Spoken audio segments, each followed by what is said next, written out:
E aí, futuros servidores, prontos para mais uma jornada? Tá? Então, ó, ainda estamos caminhando ali na jornada dos segurados, não é isso? Então, olha só, a gente passou pelo contribuinte individual, passamos pelo trabalhador avulso, pelo empregado doméstico, e hoje a gente vai falar de quem? Da grande massa de trabalhadores. Nós vamos falar da aula dos empregados. Então, a aula 17 de hoje é sobre os empregados, que é a grande massa ali das pessoas que estão vinculadas no regime geral. Você fala, professor, caí agora de paraquedas aqui no seu vídeo, a gente já falou disso tudo? Sim. Volta lá na hashtag 16, 15, 14. Tá? E já vem acompanhando tudo ali. Já pula na 13 também, que a gente falou de filiação e inscrição, que é um assunto extremamente importante para você entender ali o vínculo do segurado com o regime geral. Tá bom, pessoal? Então hoje a gente começa aqui com a grande massa, que é empregados. A gente vai usar aqui a mesma sistemática que a gente usou lá nos contribuintes individuais, tá? Vou dar características, a gente vai ver os itens lá na lei e vai organizando o maceteirozinho. Você vai montar o seu maceteiro aí também, que você não é bobo, né? Que depois, na hora de estudar, fica muito mais fácil, muito mais estratégico eu ir batendo ali no maceteirozinho. Tá bom, pessoal? Então façam assim, organizam, criem estratégias de estudo, porque isso faz muita diferença, tá bom, pessoal? Então hoje vamos para a nossa aula 17 aqui, falando dos empregados. Então vamos lá.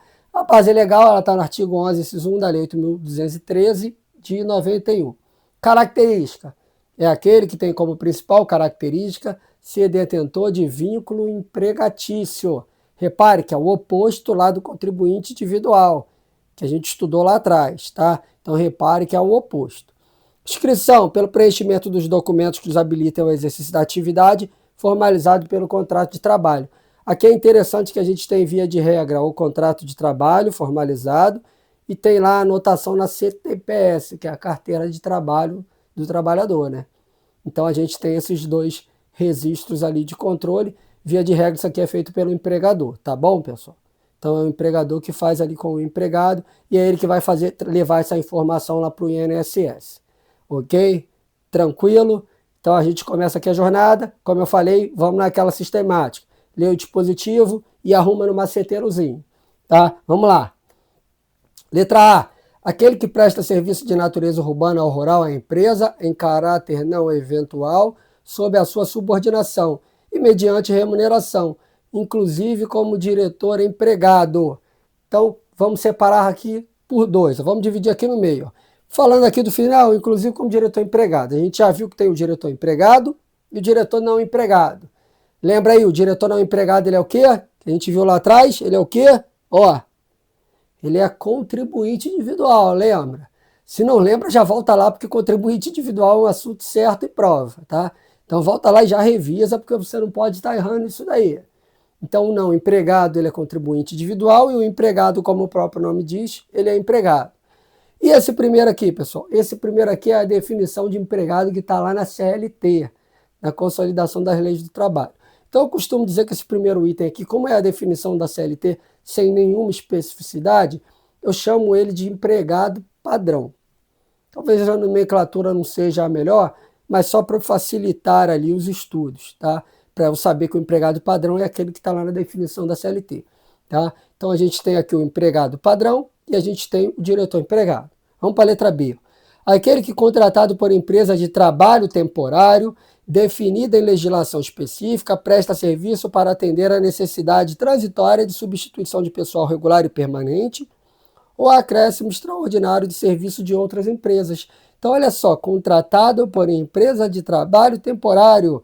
Então, quem é esse daqui?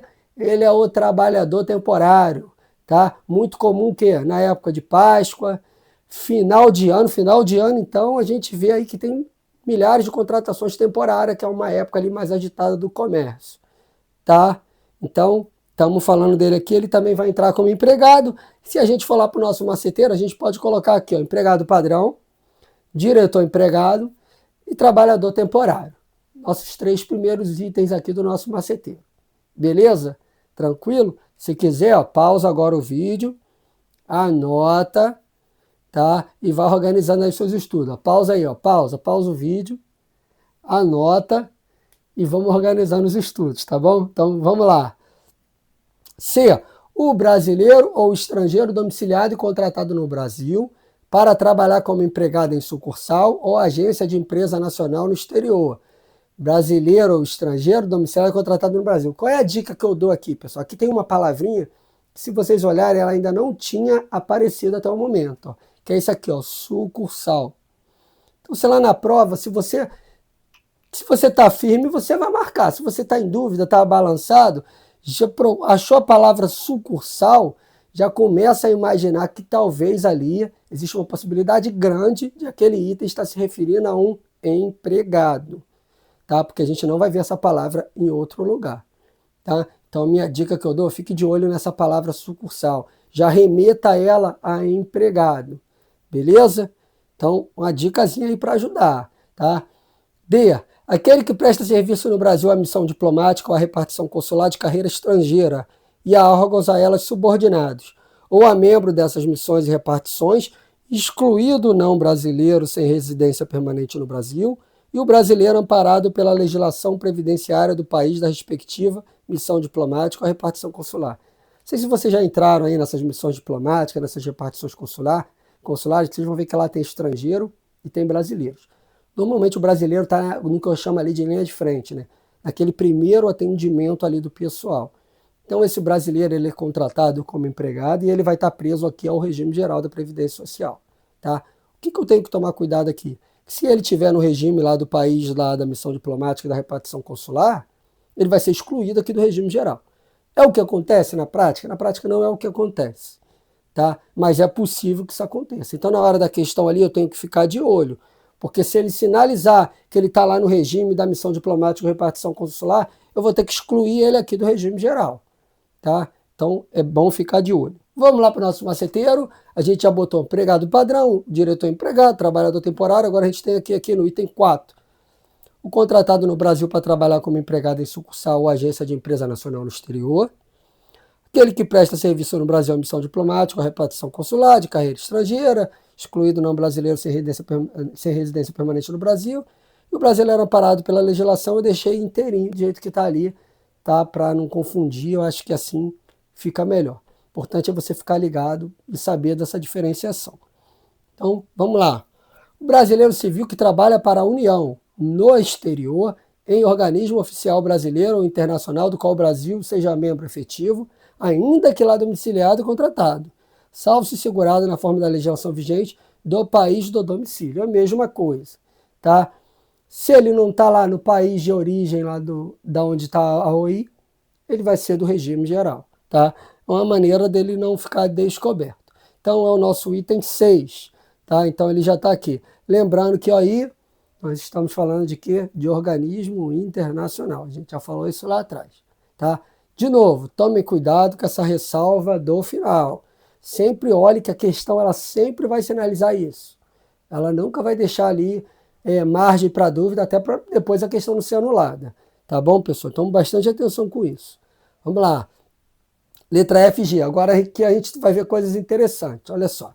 F. O brasileiro ou estrangeiro domiciliado e contratado no Brasil para trabalhar como empregado em empresa domiciliada no exterior, cuja maioria do capital votante pertence à empresa brasileira de capital nacional. Então, olha só que interessante, pessoal. O que eu uso aqui? Ó? Essa empresa, a maioria do capital votante pertence à empresa brasileira. Eu digo que essa empresa, o Brasil tem a empresa brasileira tem o controle societário. Tá? Então, é a dica que eu dou na hora da prova. Então, se você olhar ali, ele fala que a maioria do capital votante está na empresa brasileira, ela tem o controle societário. Ele vai ser o quê? Nosso empregado. Tá? Então, essa é uma dicasinha para ajudar. E olha a letra G. A letra G é ótima, pessoal. Olha só. O servidor público ocupante de carga em comissão, sem vínculo efetivo com a União, autarquia, inclusive regime especial e fundações públicas federais. Ele está falando, o cara que está em carga em comissão, ele está falando da figura do comissionado. Quem é o comissionado, pessoal? É aquela pessoa que está trabalhando na administração pública, mas ela não prestou concurso. O que acontece? Essa pessoa ela não é estatutário, igual você vai ser, e ela não tem estabilidade, igual você vai ter. Ou seja, ela pode ser mandada embora a qualquer momento. Se ela não está no regime estatutário, como não tem estabilidade, ela vai vir para cá, para condição de empregado para o regime geral da Previdência Social. Tá? Pensa aí, acho que todo mundo conhece alguém que é comissionado aí, que está trabalhando na prefeitura, ou já está há anos lá, ou está trabalhando na vigência atual, principalmente o município, né? O município tem muito comissionado, tá? Então, prestem bastante atenção nisso, pessoal. O comissionado, não me vai confundir com o estatutário, tá? O comissionado, ele vai estar na condição de empregado, ele vai estar atrelado ao regime geral, tá? O estatutário é aquele que está no estatuto, que prestou concurso. É você, tá? Que futuramente aí vai ter estabilidade. Tranquilo, pessoal? Fechou? Então, vamos lá, vamos para o nosso esqueminha lá. Ó. Brasileiro ou estrangeiro que trabalha, estrangeiro domiciliado contratado no Brasil para trabalhar como empregado em empresa domiciliada no exterior, que empresa brasileira tenha o controle societário, eu falei para vocês, ó, já botei ali no final, e os comissionados. Então, repare que a gente já está no item 8. Se eu não me engano, acho que são 10 itenzinhos. Tá? Então, vai revisando depois, porque é muito importante e o conteúdo é bem extenso. Então, vamos lá para mais. Ó. O exercente de mandato eletivo federal, estadual ou municipal, desde que não vinculado a regime próprio de previdência social. Estamos falando de quem? Exercente de mandato eletivo federal, estadual ou municipal? Políticos. Políticos que não estejam em regime próprio. Pessoal, a grande massa aí, principalmente em âmbito federal e estadual e municipal, os estados e municípios mais desenvolvidos, em particular os municípios, eles já têm os seus regimes próprios de previdência, então ninguém vai estar aqui no regime geral, tá?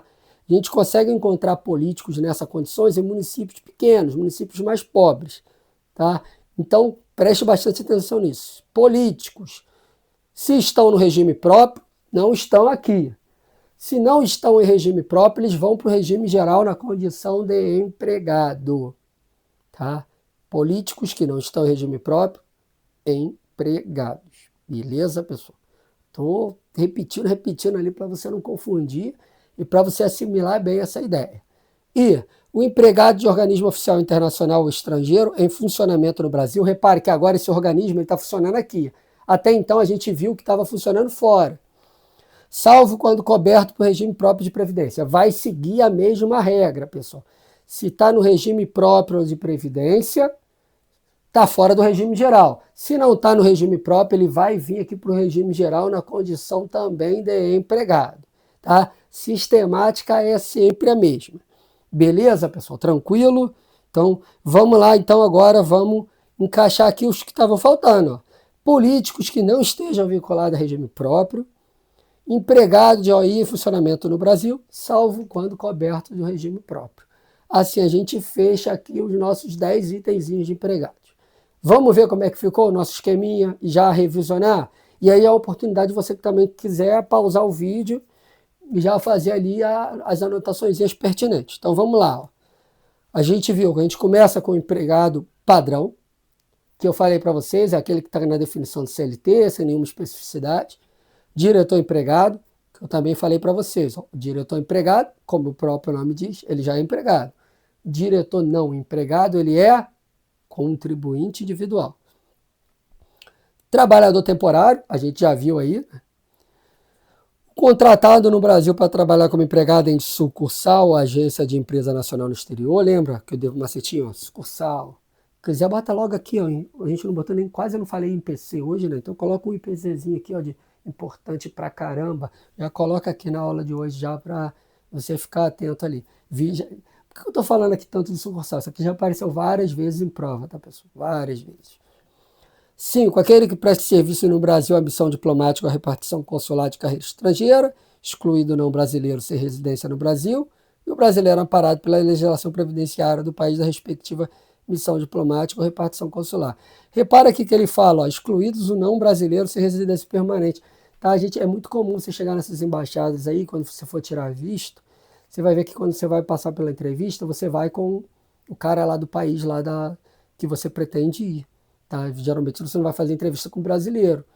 E aí esse cara, é claro que ele não vai estar aqui no regime nosso aqui, né, pessoal? Ele vai querer, eu vou querer ficar lá no Brasil, no regime geral, INSS, maravilhoso. Não vai, né? Ele está no regime lá do país dele. Vai fazer a menor questão de estar nesse regime aqui. Tá? Vamos lá. O brasileiro civil que trabalha para a União no exterior, em do qual o Brasil seja membro efetivo, salvo se segurado na forma da legislação vigente do país do domicílio. O brasileiro ou estrangeiro domiciliado e contratado no Brasil para trabalhar como empregado em empresa domiciliada no exterior, que o Brasil tenha o controle societário. Os comissionados, lembra, trabalham na administração pública, mas não prestaram concurso. Os políticos que não estejam vinculados a regime próprio. E, por último, o empregado de OI em funcionamento do Brasil, salvo também quando coberto por regime próprio. Então, esse aí é a grande massa dos trabalhadores, são os nossos empregados. É a grande massa dos segurados que estão lá no regime geral. Tranquilo, pessoal. Professor, fiquei com dúvida, queria esclarecer alguma coisa? Comenta no vídeo que eu respondo lá. E dependendo, a gente até grava um vídeo aqui, eu respondo todo mundo. Tira a dúvida que tiver que tirar, tá bom? Então, o que eu vou pedir para vocês, carinhosamente, como eu sempre peço, se estão gostando, se estão achando que vale a pena, comenta no vídeo. Quando você comenta, você ajuda a impulsionar o vídeo para mais pessoas. Deixa o seu like, eu tenho visto lá, ó, eu tenho um vídeo ali que está com 100, 140 visualizações, está com 10 likes só, pessoal. Então me ajuda aí, dá o like, se puder ripar o vídeo, ripa o vídeo, vocês vão ver lá se puxar para o lado que dá para ripar também, tá? Que aí impulsiona na divulgação. Beleza, pessoal? Então espero que vocês tenham gostado. Passamos por contribuinte individual, passamos pelo trabalhador avulso, empregado doméstico, falamos agora do empregado. Agora a gente vai ter um grande desafio pela frente, tá? Porque a gente vai ter o próximo segurado é aquele que cai bastante, é recheado de questões, porque ele tem assim, ó, de informações, é muita informação, eu até dividi o vídeo em dois. Nós vamos falar do segurado especial, tá? Então, como o assunto é um pouco mais longo, com um caminhão de detalhes e de informações, eu dividi o vídeo em dois. Eu acho que ficou didaticamente muito bom para que você não erre nenhuma questão em prova, tá, pessoal? Espero que vocês tenham gostado, tá? Passa o café e toma água e já se prepara para o próximo vídeo. Até daqui a pouco.